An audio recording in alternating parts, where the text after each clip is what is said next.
Okay, we're going to be doing some more problems on section 4.7. I just want to kind of review these things on the sine and the inverse sine as far as the graphs and what they look like. Remember, this is the sine of x, and we had to restrict the domain for the sine of x from negative pi over 2 to pi over 2. We restricted that domain. The range is actually going to be from negative 1 to 1. And then we graph the inverse function. It actually is the reflection over the line y equals 1. And this is the graph of the inverse function. And when we have inverse functions, we just flip the domain and the range. So for the inverse function, the domain is negative 1, 1, and the range is negative pi over 2 to pi over 2. Negative pi over 2 to pi over 2. And these are the values of sine of x that the sine of x can have, are the values in its range. So it has to be in between here. Okay? So I hope that's clear. And over here on the cosine, we had to restrict the value of the cosine. We had to restrict the domain, to 0 to pi. So those are restrictions on the value on the domain, not its values. The values are the range, which would be negative 1 to 1. Okay.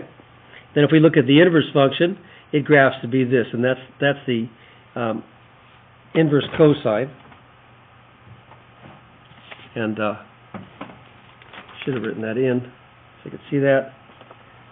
This is cosine inverse of x. And then remember, the domain and the range switch, so this is the range of the function, so this is actually the domain. So the domain of the cosine x is negative 1 to 1, and then the values of the cosine would be the range, so that's the part that's 0 to pi. So that's actually the range, and these are the values that we could have. And then for the tangent, this was the tangent, and we restricted the domain from negative pi over 2 to pi over 2. That was a restricted domain. And you can see the range goes from negative infinity to positive infinity. And then if we talk about the inverse, it looks like this. This is the inverse function, tan inverse. And the domain, remember we reverse the range and domain, so this becomes the domain. So the domain are all real numbers. And the range, these are the values we can have, these are the values we can have, would be negative pi over 2 to pi over 2.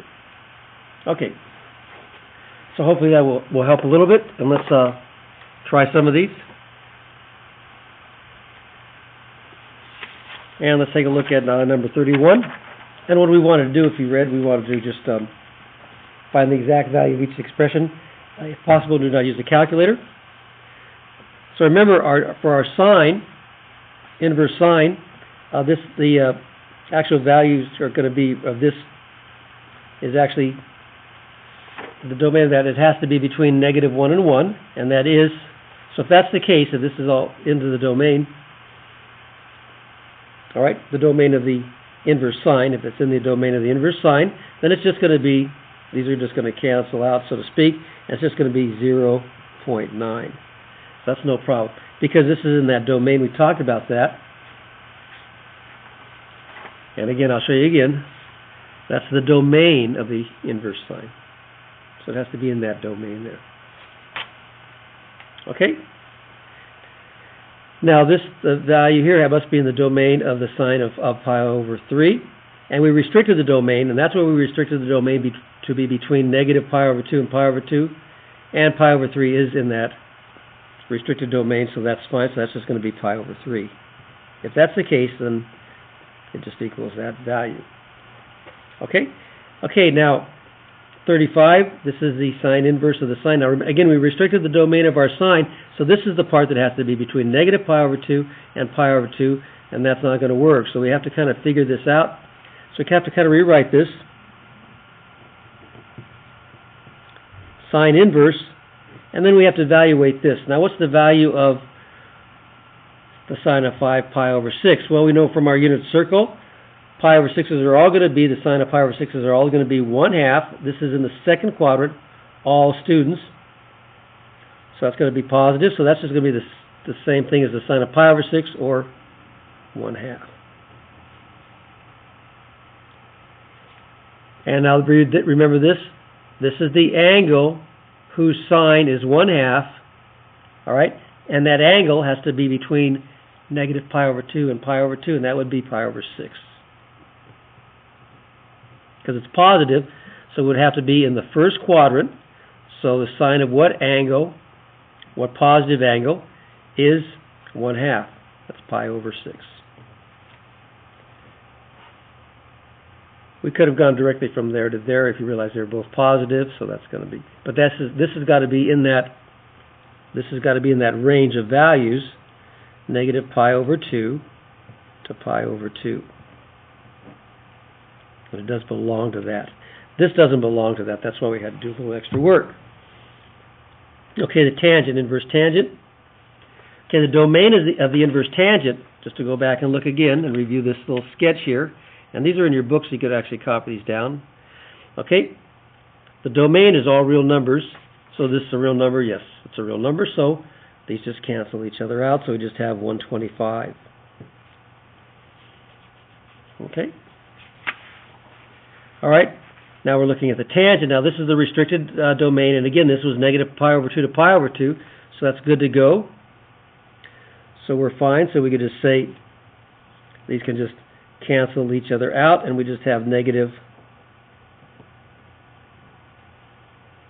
pi over 6. All right. That's the angle whose tangent is negative pi over 6. And since that's in our range between, this belongs, again, we could say this belongs to the, oops, sorry. Should be parentheses on the tangent. And the tangent was parentheses because of the asymptotes happening at pi over 2 and negative pi over 2, all right? Okay, so I hope that kind of helps clarify that.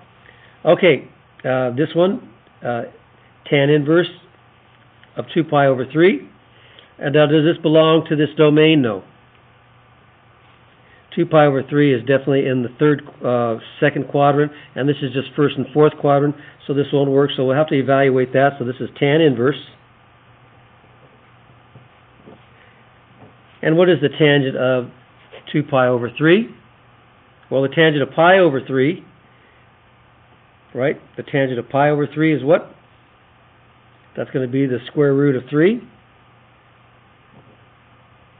And it's going to be negative. All right? So this is going to equal what angle? In this range of angles, I should say, the range of the values. What angle will it be? Well, it's going to be in the fourth quadrant because it's positive in the first quadrant. It's only in the first and the fourth quadrant. So it's going to be in the fourth quadrant. And that's going to be negative pi over 3. That's going to be, well, that's going to be it. Negative square root of 3 will be negative pi over 3. And that does belong to this restricted domain of negative pi over 2 to pi over 2. I'm sorry, well, it's the domain. It's confusing. I would say in the restricted domain, but it's actually the range of values. It belongs to that corrected range of values because of the restricted domain we put on the original function. So, like I said, that can be a little tricky. Even the book mentions that. Okay, let's go to 43. Okay, this is the sine. Now remember, this is the sine, so we restricted the domain on the sine. Go back and look over here. We restricted the domain on the sine to be between negative pi over 2 and pi over 2. Is this between negative pi over 2 and pi over 2? No, it's not. So we'll have to kind of rewrite it so it's in the domain, in the corrected range of values. So we'll rewrite it as the sine inverse. And just I can evaluate this normally, and I'll get a number. Okay, what's the sine of pi? Looks like that's going to be what? 0, isn't it? Let's see, I'll start over here. Sine of pi is going to be negative 1, 0. Okay. So I need the angle that's between, that has the sine, so the angle whose sine is 0, okay, between, so we should write this down. Because we're talking about an angle, so this is our angle measure. So what's an angle whose sine is 0 that's in this range of values? 0. Because the sine of 0 is 0, and 0 is in between these values. All right? So you have to think about these. These are pretty challenging because of the notation. And we'll try one more.